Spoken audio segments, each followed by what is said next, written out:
Question है हमारा कि किसी वस्तु पर किया गया कार्य निम्न पर निर्भर नहीं करता है।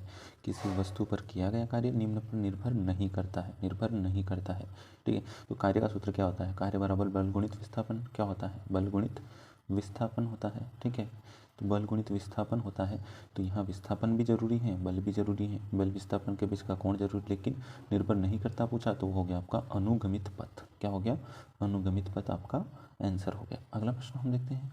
अगला प्रश्न है, यदि एक फुटबॉल को लंबवत रूप में ऊपर की ओर फेंक दिया जाता है तो उस पर कार्यरत गुरुत्वाकर्षण बल होगा।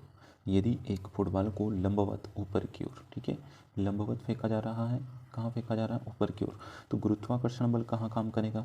तो गुरुत्वाकर्षण बल गेंद की गति के विपरीत होगा। ठीक है, गेंद की गति के विपरीत होगा, क्योंकि गुरुत्वाकर्षण तो इधर लगेगा ना। ठीक है, क्योंकि उसको आकर्षित करेगा, तो गेंद की गति के विपरीत दिशा में होगा। अगला प्रश्न हम देखते हैं। तो अगला प्रश्न है, जब हम नाव से बाहर कूदते हैं तो नाव विपरीत दिशा में जाती है। जैसे हम किसी नाव में बैठे हैं, ठीक है, ये हम नाव में बैठे हैं, इसमें से हम उतर रहे हैं तो नाव पीछे की ओर जाती है। ऐसा क्यों होता है? किस नियम के कारण होता है? तो वह न्यूटन की गति का तीसरा नियम। हर क्रिया के बराबर और विपरीत प्रतिक्रिया होती है, तो न्यूटन की गति के तीसरे नियम के। अगला प्रश्न है, एक ध्वनि तरंग के लिए आवृत्ति 8800 हर्ट्ज है और किसी दिए गए माध्यम में छाल दी है उसकी 352 मीटर प्रति सेकंड। तो हमको निकालना है तरंग दैर्घ्य। क्या निकालना है? तरंग दैर्घ्य निकालना है। तो तरंग दैर्घ्य का सूत्र जो होता है, ठीक है, तो उसके हिसाब से इस 352 में हमको भाग देना है 8800 का। ठीक है, ठीक है, चाल में किसका भाग दे रहे हैं हम? आवृत्ति का। तो क्या आ जाएगा हमारे पास? तरंग दैर्घ्य आ जाएगा। ठीक है, ये भाग आपको देना है, तो उत्तर आ जाएगा अपने पास 0.04 मीटर। ठीक है, 0.04 मीटर। ठीक है, तो भाग देना है आपको चाल में आवृत्ति का, तो आ जाएगा आपके पास तरंग दैर्घ्य। आगे है अगला प्रश्न, इमारतों को आकाशीय बिजली के हानिकारक प्रभाव से बचाने के लिए प्रयोग किए जाने वाला यंत्र है। इमारतों को आकाशीय बिजली के हानिकारक प्रभाव से, ठीक है, आकाशीय बिजली के हानिकारक प्रभाव से बचाने के लिए प्रयोग किए जाने वाला यंत्र कौन सा है? तो वो है आपका लाइटनिंग कंडक्टर। क्या है? Lightning conductor. ये आकाशीय बिजली से बचाता है, लाइटनिंग कंडक्टर। अगला है, नासा द्वारा अंतरिक्ष शटल में इस्तेमाल किया जाने वाला ईंधन कौन सा है? अंतरिक्ष शटल में उपयोग किया जाता है नासा द्वारा, तो उस ईंधन का नाम आपको बताना है। तो वो ईंधन है आपका तरल हाइड्रोजन। क्या है? तरल हाइड्रोजन। तरल हाइड्रोजन का उपयोग किया जाता है अंतरिक्ष शटल में। क्या होता है जब एक गर्म निकाय ठंडे निकाय के संपर्क में आता है? एक गर्म निकाय एक ठंडे निकाय के संपर्क में आता है तो क्या होता है? ठीक है, क्या होता है?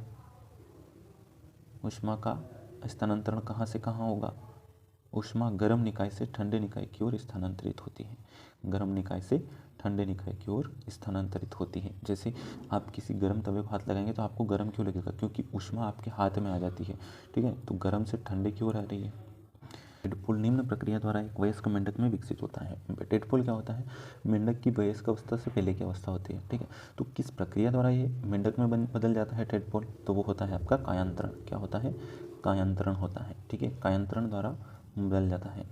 आगे है, बोलते समय संजय की आवाज़ कर्कश और फटने या स्वर रुक्षता लगती है, उसकी आवाज़ में परिवर्तन होने का कारण है। ठीक है, पहले उसकी आवाज़ मधुर थी, लेकिन अब क्या हो रहा है कि उसकी आवाज़ कर्कश और फटने जैसी हो गई है।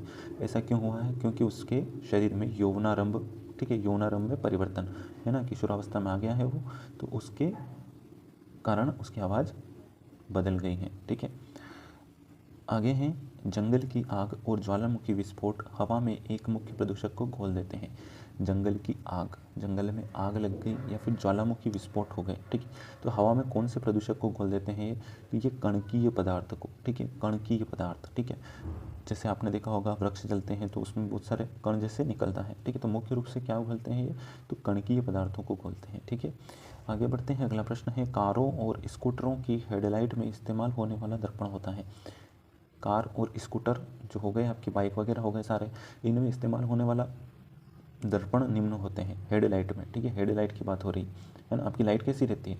ऐसी तो बनी रहती है ना, अंदर से ऐसा रहता है इस प्रकार से। ठीक है, तो ये आकार में कैसे होते हैं? एक तरह से अवतल ही तो होते हैं, आपने देखा ही है ना, अवतल दर्पण ऐसा ही होता ना, तो ये अवतल आकार में अवतल होते हैं। ठीक है, अगला प्रश्न है शब्द कोशिका निम्न के द्वारा प्रतिपादित किया गया। कोशिका शब्द को प्रतिपादन किसने किया, है ना, तो ये किया था आपका रॉबर्ट हुक ने। ठीक है, रॉबर्ट हुक ने कोशिका की खोज भी इन्होंने की थी कार्क के टुकड़े में, आपने पहले भी पढ़ लिया है।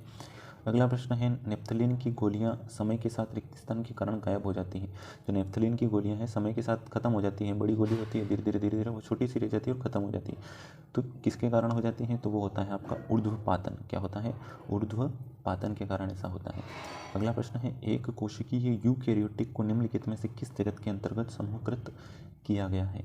एक कोशिकीय बोला है, ठीक है, एक कोशिकीय यूकैरियोटिक ठीक है, मोनेरा का हम पढ़ चुके हैं पहले।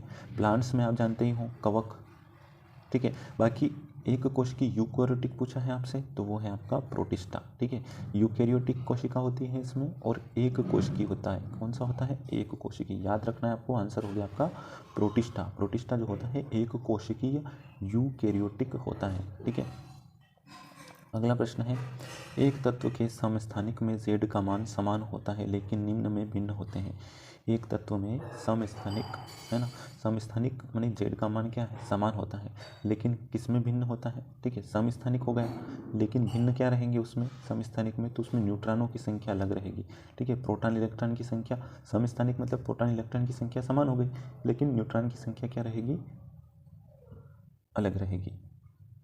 अगला है निम्नलिखित में से किसका उपयोग परमाणु रिएक्टरों में मंदक के रूप में किया जाता है। मंदक के रूप में, परमाणु रिएक्टर्स में मंदक के रूप में प्रयोग किया जाता है। तो परमाणु रिएक्टर्स में मंदक के रूप में प्रयोग किया जाता है ग्रेफाइट को। ठीक है, ग्रेफाइट की छड़ें होती हैं, पढ़ा होगा आपने पहले। ग्रेफाइट की छड़ों का प्रयोग किया जाता है मंदक के रूप में नाभिकीय रिएक्टर में, है ना, परमाणु रिएक्टर या फिर नाभिकीय रिएक्टर में। अगला प्रश्न है निम्नलिखित में से कौन सा कथन जैविक खेती के विषय में उपयुक्त नहीं है। जैविक खेती के विषय में उपयुक्त नहीं है पूछा है। ठीक है, नहीं है, तो इसका आंसर होगा यह रसायनों और उर्वरकों के अधिकम उपयोग पर आधारित कृषि है। रसायन और उर्वरकों का प्रयोग थोड़ी ना किया जाता है इसमें। ठीक है, जैविक खेती की बात हो रही है। ठीक है, तो उपयुक्त नहीं है तो हमारा यह हो जाएगा कि इसमें रसायनों और उर्वरकों के अधिकतम उपयोग पर आधारित होता है यह। तो इसमें सही देख लेते हैं, यह एक कृषि प्रणाली है जिसमें जैविक खाद के अधिकतम इनपुट और पुनर्नवीकरण फार्म अपशिष्ट होते हैं। यह जैव उर्वरकों की मदद से होने वाली कृषि है। जैव उर्वरक शक्ति, इस प्रणाली में जैविक कीटनाशकों का उपयोग कीट को नियंत्रित करने में किया जाता है। जैव कीटनाशकों का प्रयोग किया जाता है, तो ये सब जैविक कृषि से संबंधित है, लेकिन ये रसायनों में उर्वरकों का उपयोग, तो ये गलत बात है। ठीक है, अगला प्रश्न है निम्नलिखित में से कौन सा रासायनिक यौगिक का उदाहरण है। रासायनिक यौगिक पूछा है, क्या पूछा है आपसे, रासायनिक यौगिक, रासायनिक पूछा है और यौगिक पूछा है। ठीक है, तो वो होता है आपका संगमरमर। क्या है, संगमरमर इसका एक उदाहरण है रासायनिक यौगिक का। अगला प्रश्न है हरित लवक युक्त मृदुतक को निम्न रूप में संदर्भित किया जाता है। हरित लवक युक्त मृदु ऊतक की बात हो रही है। ठीक है, कठोर की नहीं हो रही, मृदु ऊतक को निम्न रूप में संदर्भित किया जाता है। हरित लवक युक्त मृदु तक को निम्न रूप में संदर्भित किया जाता है, तो वो होता है आपका क्लोरेन काइमा। क्या होता है, क्लोरेन काइमा, क्लोरेन काइमा। तो दोस्तों आज का वीडियो यही समाप्त होता है। वीडियो यदि आपको अच्छा लगा लाइक करिएगा और चैनल को सब्सक्राइब करिएगा।